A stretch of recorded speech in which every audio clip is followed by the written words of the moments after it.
Hopkinton. I'm Carol Kavanaugh, your school superintendent, and I'm here today to bring you our second episode of our new series, Extracurricular. Today we're going to be talking about data and student learning needs.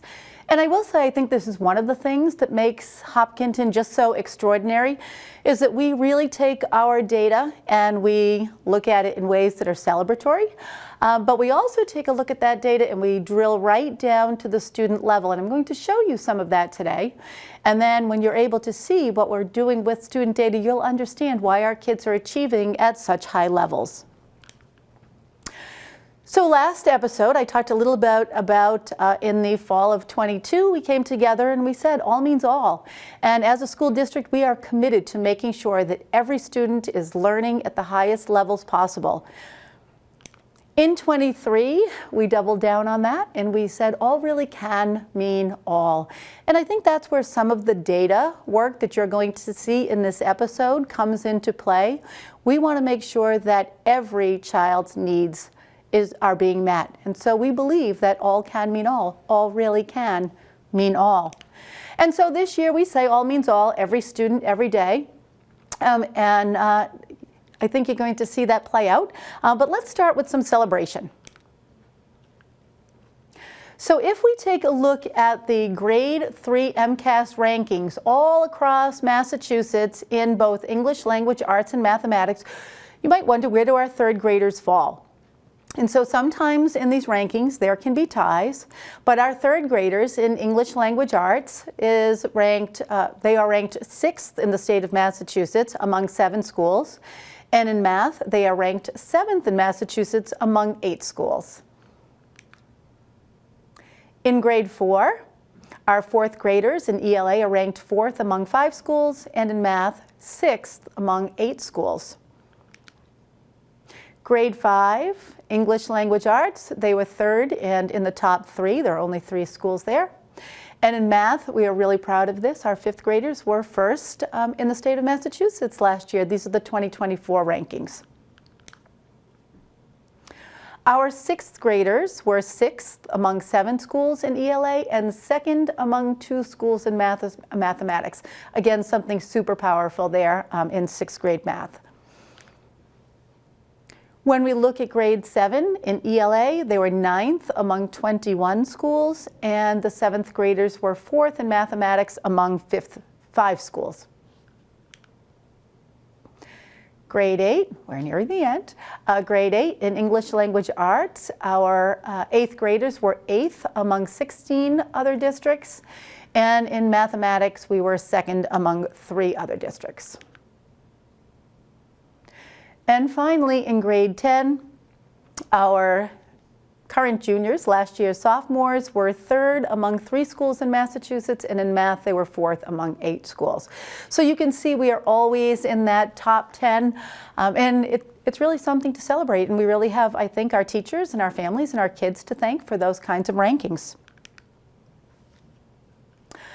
So I would also like to talk about growth and achievement in that group among our subgroups, specifically in this episode, our students with disabilities. So what you're seeing on the screen right now are the year-over-year performances of students in grade 3. Please note these are not the same 3rd graders, they are different cohorts. So you can see how the 3rd graders did in 21, 22, 23, and 24. In 2021, we should remember that we were just coming off the pandemic and that was actually a shortened test. However, when you take a look at those scores over time, you can see that in 2024, among our students with disabilities, again, we're looking at a very specific subgroup, what you want to see is more blue. And so when you see that, you can see that 8% of our students with disabilities were exceeding expectations, 23% meeting, and then 38 and 33% were not meeting or partially meeting or not meeting expectations. And so we do want those blue and green bars to grow, and we'd love for that red bar to shrink. Now I'm sharing grade 6 math with you. Again, you can see that the blue bar is growing. And you can see that since 2021, obviously the red bar is shrinking. Those are the kinds of things that we like to see amongst our students with disabilities. And as you can also see, these are the kids in the aggregate. And so when we take a look at this, if there are 30 or 40 students in grade 6 who are on an IEP, those bars right there represent just those 30 or 40 students. So how is it that we break it down and start to recognize which students are either partially or not meeting expectations? The Department of Elementary and Secondary Education will give us even more data, and what this is showing us is growth data, not achievement data. So in the previous slide you saw how they were achieving. Here's how they are growing, and it's our job to make sure that kids are growing at high levels, because that's how we close the gaps between the kids who are meeting expectations and the kids who are partially meeting expectations. So if you take a look at this data right here, growth, the number of students who had very low growth in grade 6 who are identified as students with disabilities was 6. And the students who had low growth was 16. So those are about 22 students right there that we immediately say, who are those kids and what do we need to do to ensure that they are going to be meeting mathematics benchmarks in the state of Massachusetts. You can also see that same data for grade 10. The hope is that in math, that the blue will increase or the green will increase, and that the oranges and the reds will decrease. So as we take a look at this, you can also see that on these slides, if you want to look at them slowly or if you want any information from the Hopkinton Public Schools, we can make sure that you get it. This is also available in the public domain. But you can see the growth scores for our kids across districts in 21, 22, 23, and 24. So our mean SGP for our students with disabilities is 31, then it went to 58, it went to 59, and it went to 62. That's what we want to see. We want to see increased growth scores. And again, those are average growth scores. So they don't represent individual children, but it represents all of the students in grade 10, the growth for those kids when they took the math MCAS in the spring of '24. How many of our students had low or very low growth? Only 7 in grade 10 mathematics. And so that's the kind of number that we want to see when we look at growth, because the growing is how we get our kids to benchmark. We can do the same thing for ELA scores in the spring of 2024. We can look at both growth and achievement. And again, this is among our subgroups, students with disabilities. So what you see on the screen now are the grade 3 students, and they are the grade 3 students with disabilities who took the ELA MCAS in the spring of 2024. You could see them in the math scores. They had more blue than they actually do here. There was no one exceeding expectations in ELA, but there was certainly 8% of them who were exceeding expectations in math. Same group of test takers, 2 different subject areas.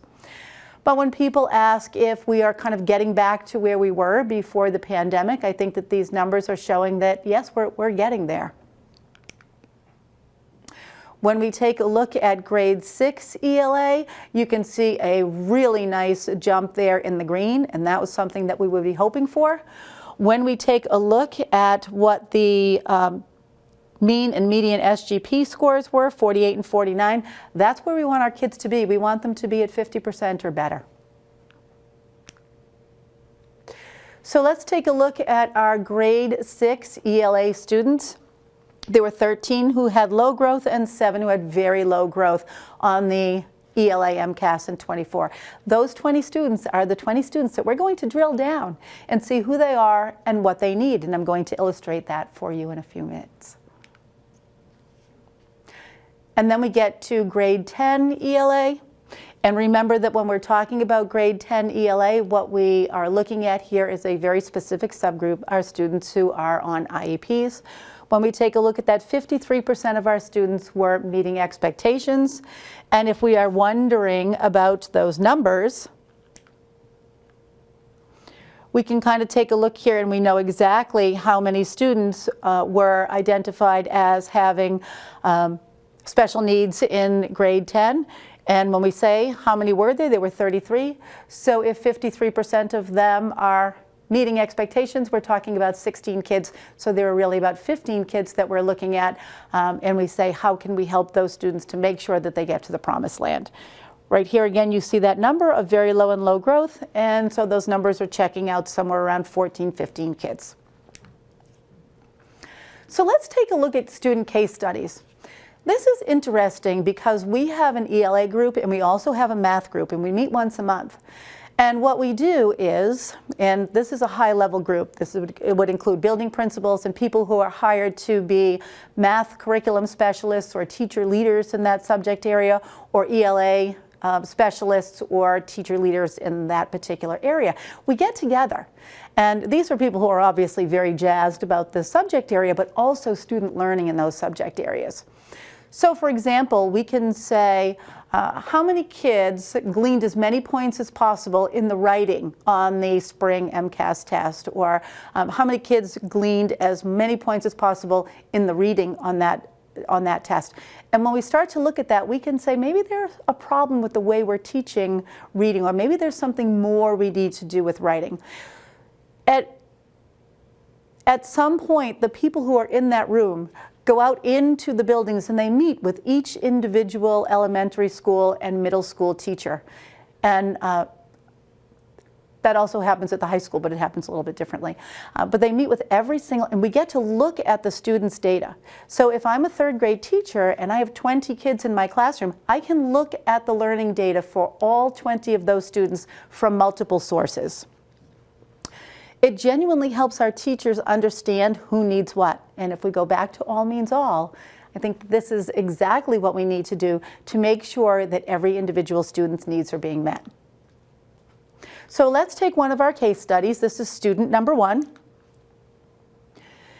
And what you see on that screen is the many, many times that this student has taken a STAR test in the area of mathematics. What that STAR test tells us is the dates on which the student took the test. It also helps us to know what that student's percentile rank was of all the other kids taking that test. Was that kid ranked 7th, 31st, 52nd?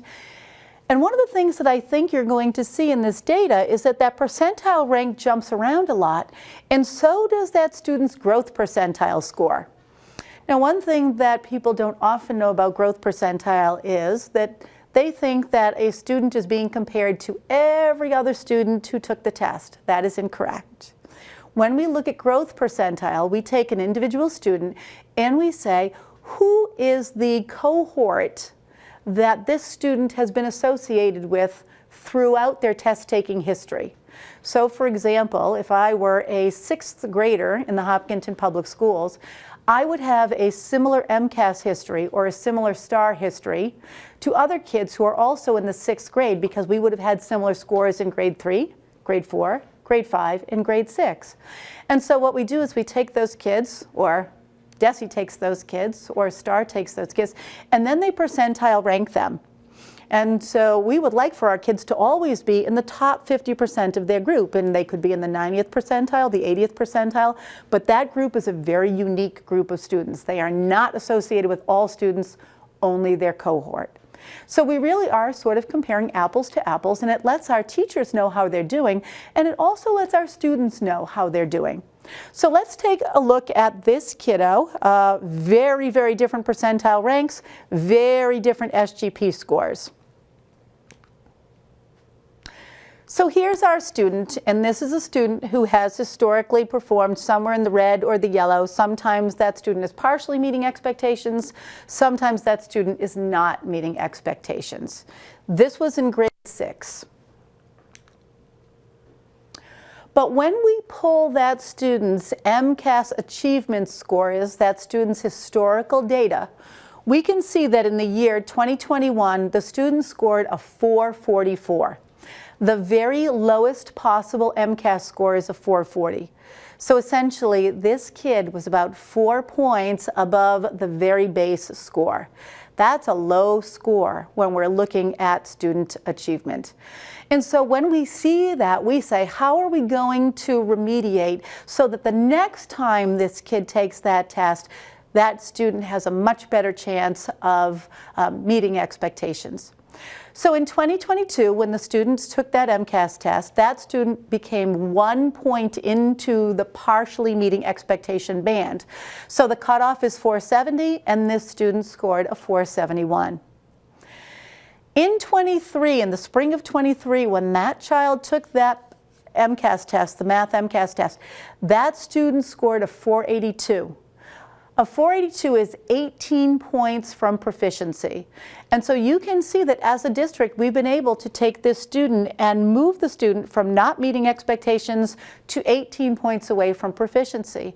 That comes from really good tutoring. It comes from great remediation. It comes from good Tier 1 and good Tier 2 Tier 1 teaching and Tier 2 interventions. That's how we get there. And when we look at the student growth percentile score for 2023, so we're comparing this student to his like MCAS peers, that student growth percentile score is in the 90th percentile. It's very impressive work that's being done by the Hopkinton Public School teachers to get that student, sort of when we say to the promised land, but to benchmark. Very, very exciting data. Let's take a look at another student. This is a student who, when we look at the grade 7 star MCAS score, dances around somewhere in that blue and that green band. So this is a kid who, if we sat doing a data meeting with a teacher, we would say, that student is consistently meeting expectations, if not at times exceeding expectations. And then we look and we say, what do we notice? So we can also, instead of just looking at STAR, we can look at that student's MCAS history. And when we look at the MCAS history, in 2021, the student scored a 522, which is meeting expectations. In 2022, a 520, which is still meeting expectations. And in 2023, a 523, again, meeting expectations. But there's very little difference between the 522, the 520, and the 523. That student lives in a very closed circle of MCAS scores. And so we start to ask ourselves, why is this student sort of, in some ways, very flat in terms of his achievement? And his growth is right there in the middle of the percentile ranking. So we wonder, is there a way to perhaps offer the student more rigor if that's what the student needs? So it's not that we're just looking at our students who are struggling. We're looking at our students who are in the middle of the road, and we're looking at our students who are the highest achievers, because what we want to see is that their growth is moving up above that 50% mark. If it is, we know we're doing our jobs with the right level of support and challenge for students.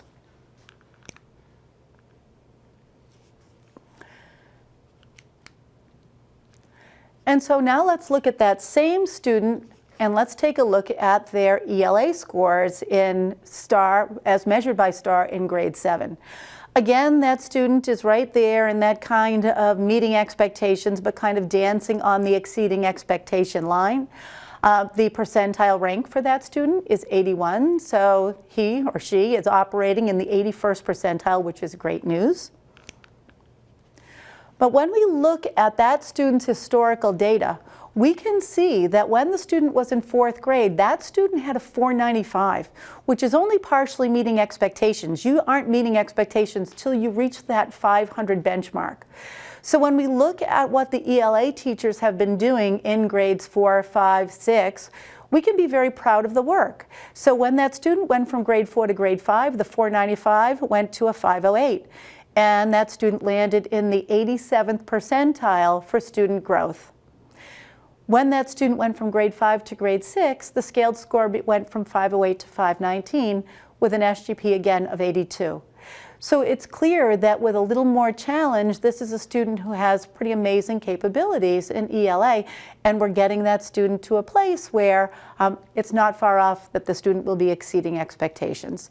This only comes when we have the right data and when we have the infrastructure to work with our teachers who are in the classroom, sort of boots on the ground every day. So I think as a school district, we have found success through relationship building with kids. We do a lot of that work. In my last episode, I talked a lot about the CRI-OP and about building our cultural responsiveness in dealing with kids. We also talked about delivering the highest quality instruction possible. And one of the things I talked about there was MTSS, a multi-tiered system of support. We are working on those things this year to make sure that kids don't only get just that high quality of instruction and great relationship building, but we talk about instruction in terms of tiers. Tier 1 is what everyone gets. Tier 2 is that first round of intervention, and Tier 3 is something that maybe an individual student would get, or that's what happens when a kid has very, very unique needs. And so we're working on that high quality of instruction. And finally, there's data use, which I think I've just been able to show you in this episode of Extracurricular. The data use is really important, and we're drilling down now so that all of our teachers can see that individual data for our kids.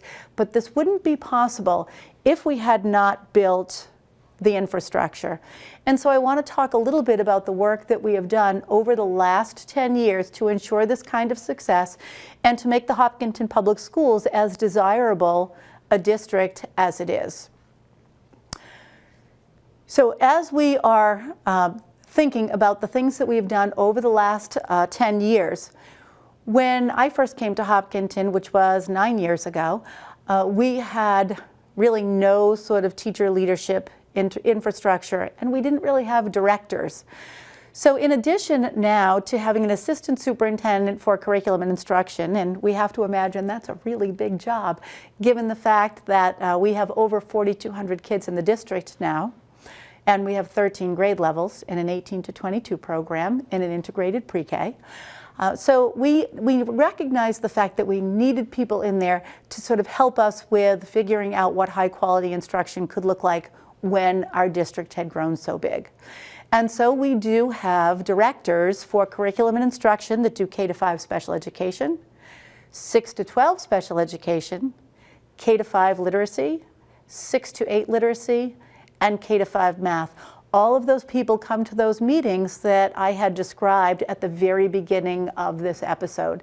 And we sit with building principals and we look at data in the aggregate. We look at it for subgroups, and then we also take a look at individual kids. And that is leading to our success, absolutely, for sure.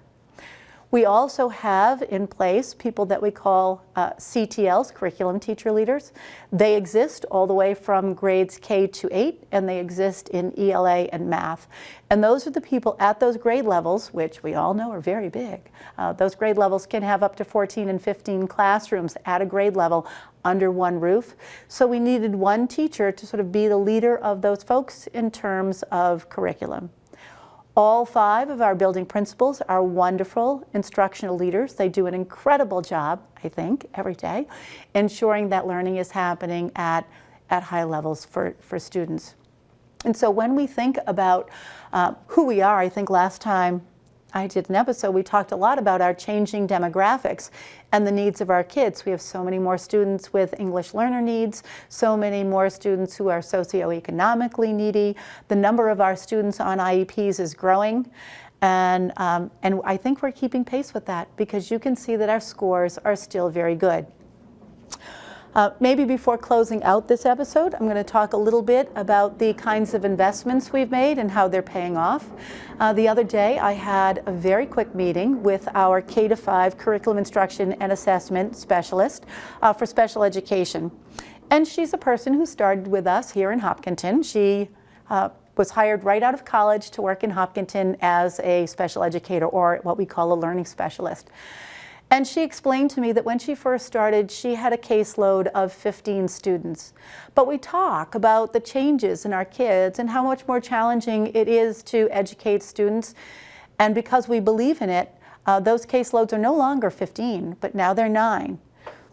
But we talk about the fact that the 15 were just as easy to educate as the 9 because the needs have changed so vastly.